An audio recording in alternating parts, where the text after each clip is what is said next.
돈이 없으면 과연 행복할 수 있을까? 많은 분들이 고개를 저으십니다. 안녕하세요. 노년행복연구소 소장 박소명입니다.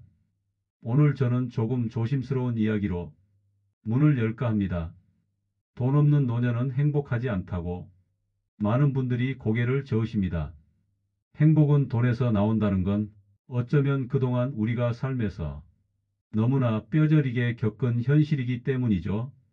특히 은퇴 이후의 삶, 60대 이후의 노년은 더 그렇습니다.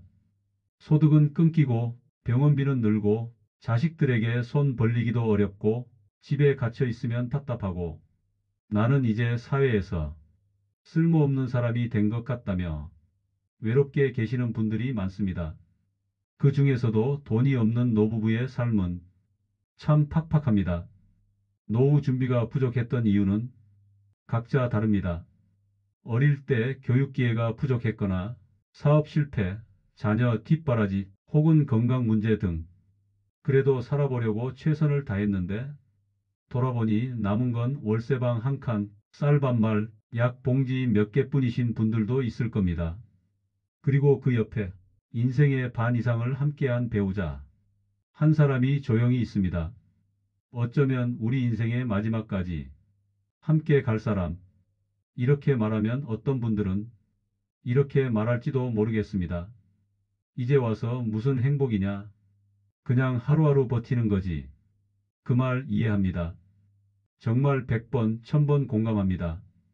하지만 저는 오늘 여러분께 다른 방향을 보여드리고 싶습니다. 돈이 없어도 우리가 조금 더 행복하게 살 수 있는 길은 정말 없는 걸까? 고정관념과 세상의 기준을 조금 내려놓고 우리만의 방식으로 살아볼 수는 없을까? 그 질문에서 시작된 것이 바로 제가 지금까지 연구해온 주제입니다. 저는 지난 10년간 전국의 노부부들을 직접 만나왔습니다. 서울의 반지하에서, 시골의 비닐하우스 옆 단칸방에서, 혹은 조용한 실버타운에서 돈이 많지 않아도 신기하게 마음이 풍요로운 분들이 계셨습니다. 그분들에겐 공통점이 있었습니다.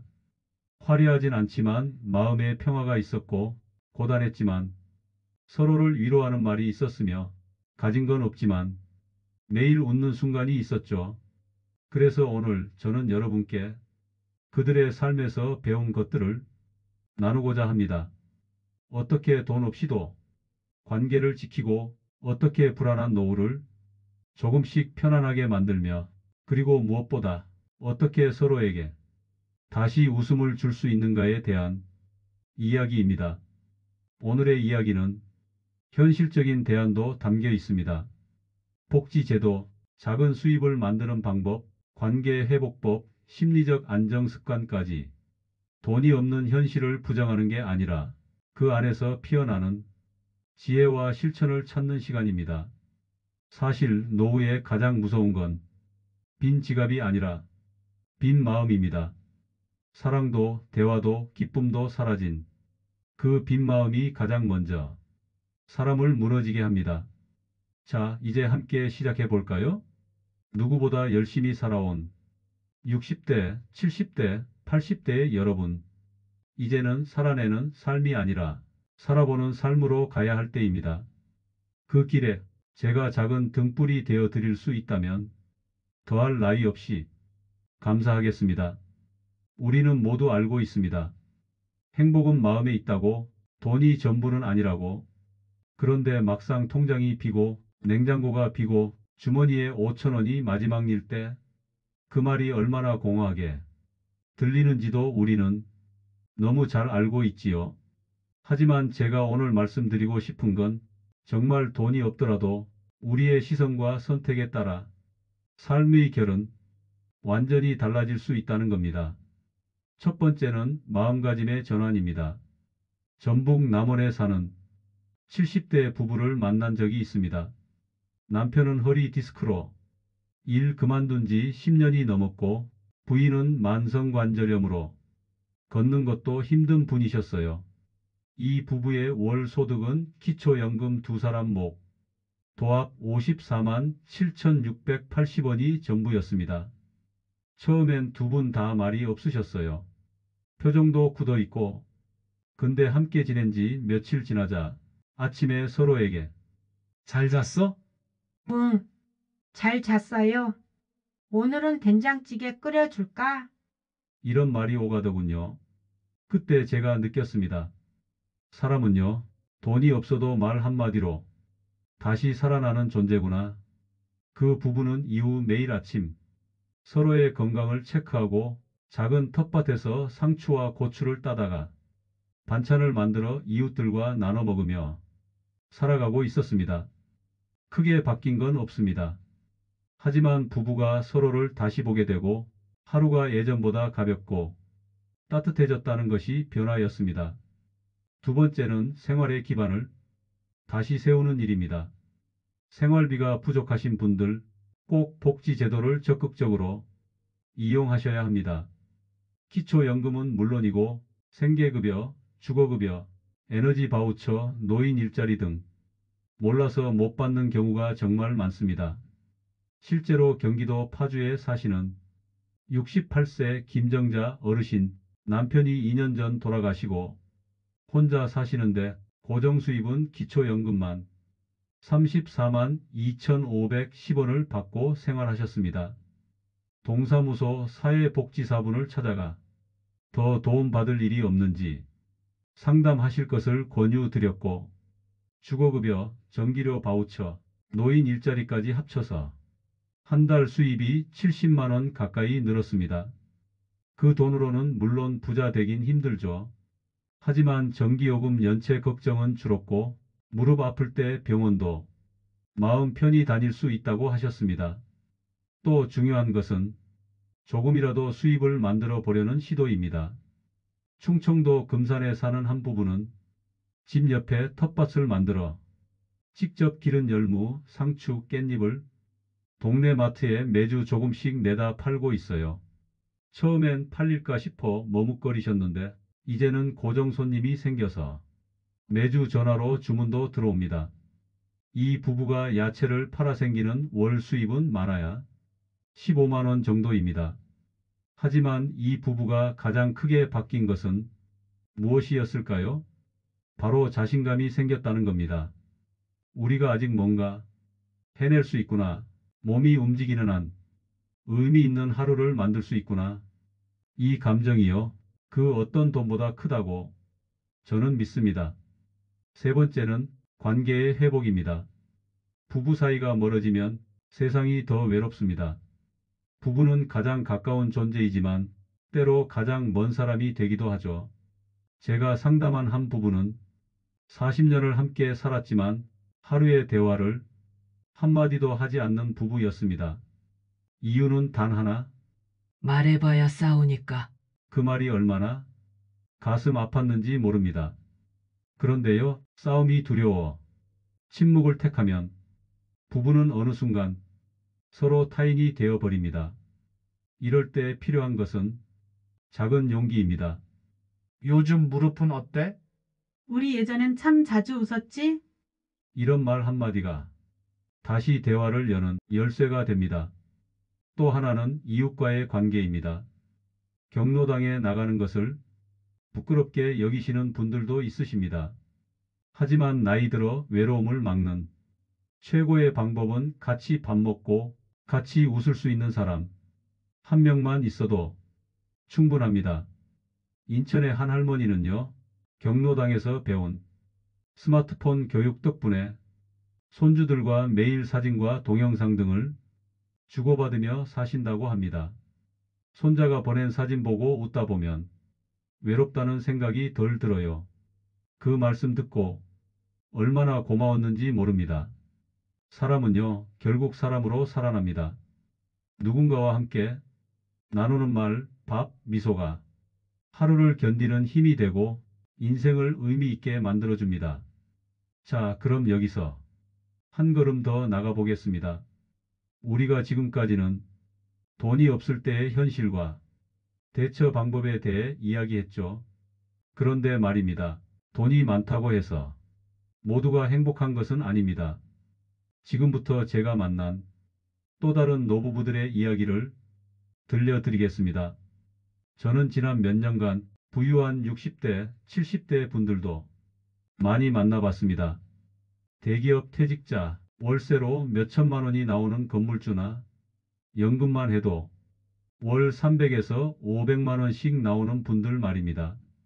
그런데 그분들 중에 진짜로 웃고 있는 분이 생각보다 많지 않았습니다. 서울 강남에 사시는 한 어르신은 은퇴 후에도 3층짜리 건물을 임대해 매달 1,000만 원 가까이 수익을 올리는 분이었습니다. 연금도 받고 부동산도 있고 자녀들 학벌도 좋고, 그런데 어느 날 제게 이런 말씀을 하셨습니다. 내가 가진 게 많으니까 자식들이 사람 취급을 안 합니다. 아버지가 아니라 돈줄로 봅니다. 유언장에 사인 좀 하라느니 미리 상속을 하라느니 병원에 입원했을 때도 안 오더라고요.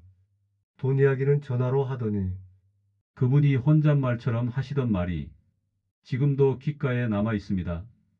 돈은 많은데 사람이 없습니다. 또 다른 사례가 있습니다. 경기도 용인에 사는 67세 부부인데요. 두 분 모두 공무원 출신이라 연금도 안정적이고 노후 대비도 잘 해놓으셨습니다. 문제는 외동아들입니다. 30이 넘도록 제대로 된 직장을 잡지 않고 부모님 재산 있으니까 내가 굳이 뭘 하냐는 식입니다. 취업 준비는 한다지만 정작 노력은 안 보이고 게임하고 늦잠 자고 월세며 카드값은 다 부모님 카드에서 빠져나갑니다. 그 어머니가 제게 조용히 이렇게 말씀하셨습니다. 우린 자식을 도와주고 싶었지. 망치고 싶진 않았습니다. 이렇게 될 줄 알았으면 애한테 미리 단호하게 끊었을 걸. 지금은 무서워요. 이 아이가 나중에 내 병수발이나 해줄까 싶어서. 그 말 듣고 참 마음이 복잡했습니다. 돈이 있으니 자식 걱정은 없을 줄 알았는데 오히려 그 돈이 자식에게서 책임감을 앗아가고 부모에게 의존만 남긴 경우입니다. 그리고 유산 문제. 이건 참 많습니다. 부모 살아계신데도 유산 나누기 이야기가 먼저 나옵니다. 심지어 형제끼리 뒤에서 법무사를 따로 만나기도 하고 아직 멀쩡한 부모를 치매로 몰고 몰래 서류를 준비하는 경우도 있습니다. 한 할아버지는 이렇게 말씀하셨어요. 자식이 여럿이면 나눠주는 것도 복잡하지만 자식이 하나라도 문제가 생기면 더 답이 없습니다. 결국 부모가 평생 벌어놓은 걸로 자식 간 갈등만 남는 거죠. 이쯤 되면 묻게 됩니다. 그래서 돈이 많으면 곧 행복이 보장될까요? 내가 이토록 아끼고 모은 재산이 결국 나를 고립시키는 게 아닌가? 다시 말씀드리지만 돈이 많으면 좋습니다. 누구나 여유롭고 편안한 삶을 원하지요. 하지만 노년이 되면 깨닫게 됩니다. 진짜 중요한 건 잔고보다 관계입니다. 재산보다 존중입니다. 그리고 통장보다 건강과 평화입니다. 아무리 돈이 많아도 식사할 사람이 없고 내 이야기를 들어줄 사람이 없고 잠깐 외출할 때 손을 잡아줄 사람이 없다면 그건 고립이지요. 그게 바로 외로운 부자입니다. 결국 돈이 많아도 사람이 없으면 불행하고 돈이 없어도 사람이 있으면 살아낼 수 있습니다.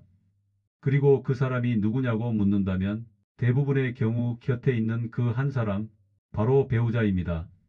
서로에게 기대고 말 걸고 밥 먹으며 맛있다는 말 한마디 주고받는 그 사람, 그게 남은 인생이 가장 큰 자산이 아니겠습니까? 그러니 너무 남들과 비교하지 마세요. 뉴스에 나오는 자산가, 자식 잘된 친구들 이야기 듣고 우리는 왜 이렇게 살까? 자책하지 마시고요. 그 집은 그 집대로 아픕니다. 겉으로는 괜찮아 보여도 문 열어보면 고요한 집안에 눈물 젖은 말들이 남아있는 경우 많습니다. 오늘 이야기의 결론은 이겁니다. 행복은 금액이 아니라 관계에서 시작됩니다.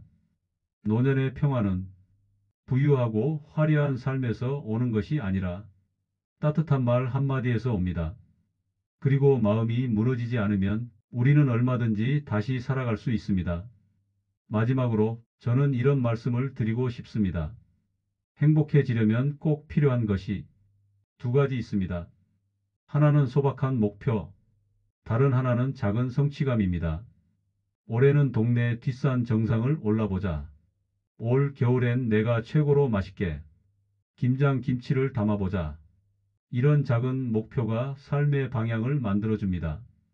그 목표를 위해 하루를 살아갈 수 있다면 그 하루가 쌓여 인생의 마지막 장면은 충분히 따뜻해질 수 있습니다.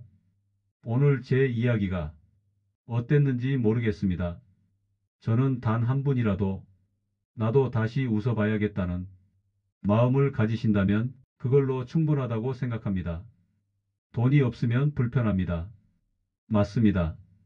가끔은 서럽고 자존심도 상하고 눈물 날 때도 있습니다. 하지만 돈이 없다고 무조건 불행한 건 아닙니다. 우리는 그보다 더 강한 것을 가지고 있습니다. 함께 견뎌준 시간이 있고 포기하지 않은 하루하루가 있고 지금 이 순간 살아있다는 것 자체가 얼마나 값진가요? 인생의 후반전은 점수를 따는 게임이 아닙니다. 잘 쉬고 잘 웃고 잘 안아주는 시간이면 충분합니다.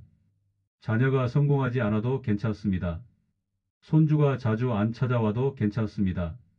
우리가 서로에게 수고했어. 한마디만 해줄 수 있다면 그 하루는 실패가 아닙니다. 가난하더라도 서로 바라보며 밥 한 끼 따뜻하게 먹고 소소한 목표 하나 세우고 작은 텃밭에 물 한 바가지 주는 일상 속에서도 행복은 피어납니다. 오늘 이 영상을 보신 여러분께 꼭 말씀드리고 싶습니다. 지금의 상황이 아무리 답답하고 막막해 보여도 조금만 방향을 틀면, 조금만 마음을 열면 새로운 길이 반드시 열립니다. 내일이 오늘보다 조금만 더 밝기를, 그 밝음 속에 여러분이 계시기를 진심으로 바랍니다. 좋아요 한번, 구독 한번, 그저 눌러주시는 버튼 하나지만 이 채널을 이어가는 힘이 됩니다. 저는 앞으로도 계속 우리 인생 후반전이 더 따뜻해지고 단단해지도록 이야기하고 연구하고 나누겠습니다. 노년행복연구소 소장 박소명이었습니다. 감사합니다.